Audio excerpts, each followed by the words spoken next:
प्रिय भक्तगण, राधे राधे, जय श्री कृष्णा।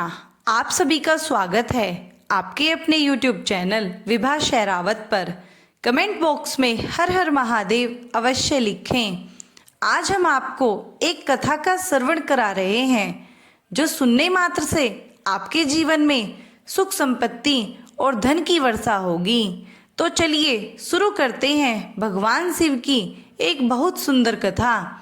अगर आप यह कथा सुन रहे हैं तो कथा को पूरा सुनिए।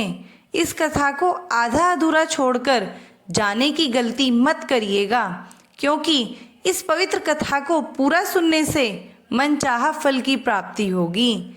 इसलिए इस कथा को पूरा सुने।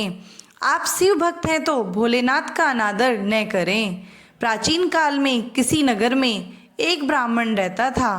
ब्राह्मण के वासु नाम का पुत्र था, जो बुरी संगत में फंसकर पाप करने लगा था, जो असत्य बोलता और मदिरा पान करता, चोरी करता, लोगों को लूटता, यह सब पाप करता था। जब ब्राह्मण और उसके परिवार वालों को उसके इस पाप कर्म का पता चला तो उन्होंने अपने पुत्र को घर से बाहर निकाल दिया।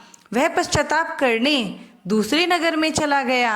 अपना पेट भरने के लिए भीख मांगने लगा, लेकिन जो पापकर्म उसने किए थे उसके फलस्वरूप उसके कोढ़ निकल आया। उसके शरीर के अंग गलने और सड़ने लगे। वह अत्यंत दुखी रहने लगा और नदी किनारे एक वृक्ष के नीचे अपनी कुटिया बनाकर उसमें रहने लगा। उसकी इस दशा पर तरस खाकर दया करके लोग उसे वहीं कुटिया में कुछ भिक्षा दे जाते। कोई खाने को दे जाता तो कोई पहनने को वस्त्र आदि दे जाया करता था, जिससे उसका गुजारा होने लगा। वह हर रोज नदी से जल भरकर लाता और कुटिया के पास मिट्टी में दबी एक शिला पर रख देता। ऐसा करते समय कुछ जल उसके मटके से उस शिला पर गिर जाया करता। ऐसा उसके साथ हर रोज होता।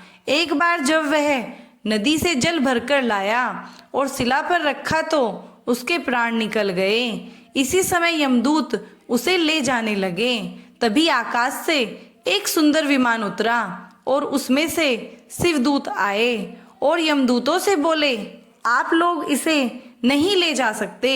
यह नरक का नहीं बल्कि शिवलोक का अधिकारी है। यमदूत बोले, इसने सारी उम्र बड़े पाप किए हैं। इसके पाप कर्मों के फलस्वरूप इसके परिवार ने भी इसे त्याग दिया, इसलिए यह नरक के योग्य है। यह सुनकर शिवदूत बोले, इसने भगवान शिव को जल अर्पित किया है। यह जो वृक्ष के नीचे दबी शिला है, यह साधारण शिला नहीं बल्कि शिवलिंग है, जो कि काफी समय से यहाँ विराजमान है। यह कोई नहीं जानता। इस ब्राह्मण ने अनजाने में ही सही पूरे महीने महादेव को जल चढ़ाया है, इसलिए यह यमलोक का नहीं बल्कि शिवलोक का अधिकारी बन गया है। ऐसा कहकर शिवदूत उसे विमान में बैठकर शिवलोक को ले गए। इस प्रकार भक्तगण, जो व्यक्ति महादेव को जल अर्पित करता है, भोलेनाथ के मंत्र ओम नमः शिवाय का जाप करता है, इस कथा को सुनता है और सुनाता है, वह शिवलोक को प्राप्त करता है।